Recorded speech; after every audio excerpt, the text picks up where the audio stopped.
Stranded on Honeymoon Island, Australia, episode 2. And I did say this in the first video, but it's just really driving me insane right now. They're pushing this show so hard to be Maths Meets Survivor. It is nothing like any of these shows. Aye, okay, they kind of get married at the start, but it's not a wedding like in Maths. There's no friends and family. They've only put the wedding there to make it like Maths because it's so popular. As for saying it's like Survivor, is an absolute fucking slap in the face to anybody who's ever watched or been on Survivor. They have a bed, they have a hut, they've got things to start fires, they get food provided to them. It is not anything like Survivor. They're just stranded on an island. Anyway, I just had to get that rant over. I wish that they would stop marketing this like this. It's complete fucking false advertising. In this episode, we met 3 new couples, one of them being Jess and Sam. For the life of me, he looks like somebody. I've tried to find him. He hasn't been on any other reality TV. I think he just looks like somebody who was on F-Boy Island, Australia, but it's driving me insane. Maybe he's just got one of their faces. Jess is a relationship coach, and I'm not trying to be funny here, but would you take betting or investment advice for somebody who doesn't make any money? It literally makes no sense for her to be a relationship coach when she can't get into a relationship. And she did say, she doesn't take her own advice, but to be honest, I think a lot of her problem is confidence. I follow this woman on TikTok who's like some sort of life manifestation relationship coach, and she's always saying that when you say to a man, oh, do you like me, and you seek his approval all the time, it pushes him away. Now listen, I am not trying to give anybody advice regarding that, but if she is a relationship coach, then she should know that if she's saying to somebody every day, oh, do you still like me, then it's having the opposite effect to what she wants.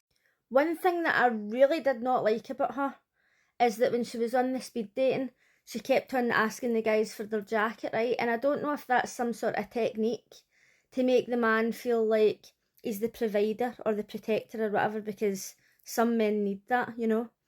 I don't know if it was some sort of tactic, but I fucking hated it. Because why should a man take off his jacket because you failed to plan? If she hates the cold as much as she says, why the fuck didn't she take a jacket? Now, as I say, that could have been some sort of strategy, but it was just annoying. She was only speaking to each person for 2 minutes, and when she was going around, she's like, oh, can I get your jacket? Can I get your jacket? Fucking bring your own jacket. Anyway, he's a personal trainer, and he was talking about how his long-term relationship broke up, he lost his dad, and how like his mum and dad were showing love and all that. So he's just want to find somebody that's got like that kind of true love like his mum and dad had. They're getting on really well, and he's concerned because he's like, I've had relationships like this in the past where it's just been like full steam ahead and we've got on really well, and then it's just kind of burned out. So he sits her down and he literally says, I think we're getting on well, I think we should slow things down. And she's taking that as, oh, he doesn't like me. Severe confidence issues. Women ask men to communicate, and then when they communicate, they take it the wrong way. And I fucking do it all the time, right? So I can't be a hypocrite here. But I don't have the same confidence issues that she's got. Honestly, she's just needing to fucking chill out. I hope the two of them continue to go on, but she's just needing to actually listen to what he's saying and stop fucking freaking the fuck out. Tom and Emily, I don't like this guy, he's a fucking shitebag. I can't stand it when people go out on dates or they're seeing people and then they just ghost people. It literally takes fucking 2 seconds to even send a text. If you've been seeing somebody for even a couple of weeks, go to their house and speak to them. Stop being a fucking shitebag. She deserves better. She's saying, oh, I'm always trying to change myself because the problem must be me. I've changed my hair, I try and lose weight, I try and change things about my personality. Do not fucking change yourself for any cunt. If they don't like you, then it's their loss. He's a dick. I get that there's no spark, maybe he doesn't fancy her or whatever. That's all fine and well. But why not just be honest? Why not just say, look, I don't have an initial spark. I want to stay on the island with you and see what happens. But she's trying everything. She's like, oh, do you want to give me a massage? And he's like, oh, I don't know about that. Like, is it going to be a long massage or like 10 minutes? Are you counting down? Fuck off. He's a fucking child. I don't like him.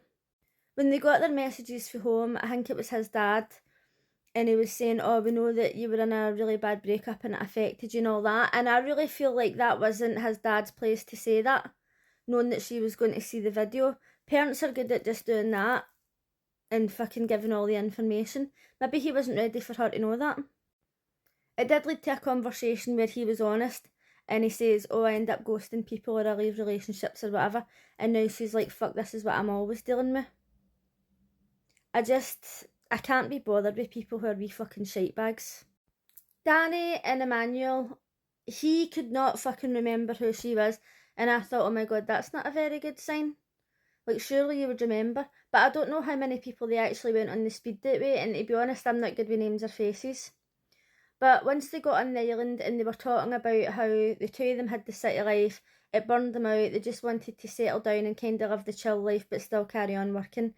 And he was like, oh, like, I can see why we were stranded together, right? So, all's going well. Last week's couples, Georgia and Chad, seem to be getting on well. What I didn't understand is that when they were talking about the two of them, they said Georgia air hostess and Chad bachelor. But he's got a job as well, he's like a nurse or something.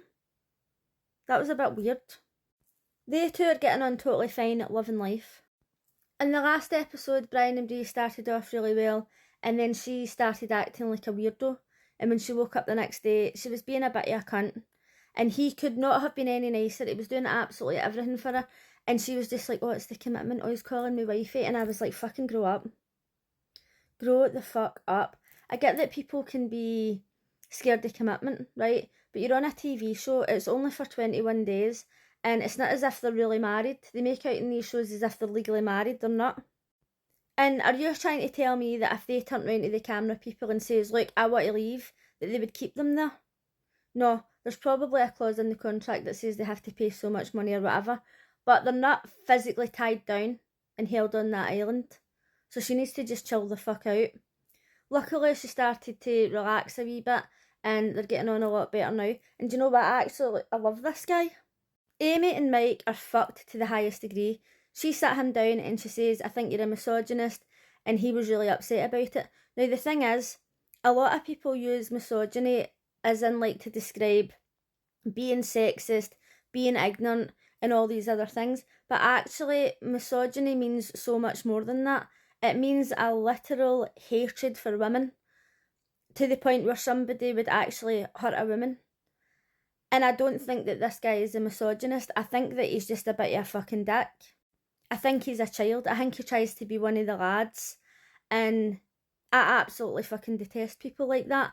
Do I think that he absolutely hates women and wants to hurt them? No. That's why when she said it, and he says, oh, that really hurt my feelings, and she says, oh, I understand, like, now that we've got that out, like, maybe we can, like, start new or whatever. But calling somebody a misogynist is actually, like, quite a serious thing. Now, I'm thinking to myself, she's coming across as quite bossy and dominant. However, she might only be acting like that because he's trying to dominate her. If he was more chilled out, she'd maybe be more chilled out. I don't like people telling me what to do. I don't like people trying to, like, dominate me either. I'm like, who the fuck are you talking to? Do you know what I mean? And it's just like a reaction. At first, I kind of thought the show paired them together because the two of them do comedy and they kind of have some similarities. But then, when one of the other brides was talking about meeting him, I thought they have put him on there for the drama. They just so happened to find this message in a bottle. This is one of the things as well that I don't like about this show. It's obviously fake as fuck, right? There's no way that they were walking along the beach and they're like, oh, a message in a bottle that we've all just happened to find. I know it's just for the drama, right? But I just like reality TV to be real. Emily was saying to Tom that she met somebody at the speed dating that she didn't want to meet again. She blocked him and everything, and he was being really rude and childish and asking her what colour of underwear she had on. So if the producers seen him talking to women like that, then they have put him on there for the drama. Personally, if a man spoke to me like that, I would think, oh, he's just a fucking skis bag. I wouldn't be like, oh my god, I cannot go to a dinner party with him. I'd be like, do you know what? There's going to be a guy at this dinner party who's a skis bag. Fucking prepare yourself for drama, because it's happening. I would take great joy in just speaking down to him and making him feel like that, because that's what these people need. These lads. These guys who just think they're funny. It's one of those things where they make a joke, and it's just a joke until it's not. Do you know what I mean? Let me know what you thought of Stranded on Honeymoon Island episode 2, and I'll see you again next time. Bye!